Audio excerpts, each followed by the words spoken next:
Team India captain Rohit Sharma retirement గురించి మరోసారి social మీడియాలో చర్చ జోరందుకుంది. ఛాంపియన్స్ ట్రోఫీ ముగిసిన వెంటనే రోహిత్ క్రికెట్కు వీడ్కోలు చెబుతాడనే వార్తలు తెరపైకి వచ్చాయి. బీసీసీఐ వర్గాల నుంచి వెలువడిన కీలక సమాచారం ప్రకారం ఛాంపియన్స్ ట్రోఫీ తర్వాత రోహిత్ కెప్టెన్ గా కొనసాగే అవకాశాలు తక్కువగా ఉన్నాయి. అయితే రిటైర్మెంట్ నిర్ణయం పూర్తిగా అతని వ్యక్తిగతమని బోర్డు వర్గాలు స్పష్టం చేశాయి. ఈ విషయంపై గౌతమ్ గంభీర్, అజిత్ అగార్కర్లతో చర్చలు ముగిసినట్టు జాతీయ మీడియా పేర్కొంది. టీమిండియా చరిత్రలో అత్యుత్తమ కెప్టెన్లలో ఒకరిగా రోహిత్ నిలిచాడు. ఇప్పుడు ఛాంపియన్స్ ట్రోఫీ అనంతరం వన్డేలకు కూడా రోహిత్ వీడ్కోలు పలుకుతాడా అన్న ప్రశ్న అభిమానుల్లో నెలకొంది.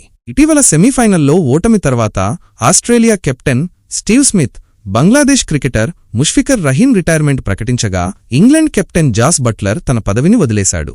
ఈ నేపథ్యంలో రోహిత్ భవిష్యత్పై చర్చ జరుగుతోంది. ఛాంపియన్స్ ట్రోఫీ తర్వాత రోహిత్ భవిష్యత్ అతని నిర్ణయమని, ఇంకా క్రికెట్ ఆడే ఆత్మవిశ్వాసం అతనిలో ఉందని, కానీ వరల్డ్ కప్ను దృష్టిలో ఉంచుకుని జట్టుకు స్థిరమైన కెప్టెన్ అవసరమని బోర్డు భావిస్తోందని బోర్డు వర్గాలు తెలిపాయి. రోహిత్ ఫిట్నెస్పై వస్తున్న విమర్శలకు సూర్యకుమార్ యాదవ్ స్పందిస్తూ రోహిత్ ఎంతో కష్టపడుతున్నాడని, ఆయన సేవలు గర్వించదగినవని పేర్కొన్నాడు. ఇప్పుడు అందరి దృష్టి రోహిత్ శర్మ ఛాంపియన్స్ ట్రోఫీ తర్వాత తీసుకునే నిర్ణయంపైనే ఉంది.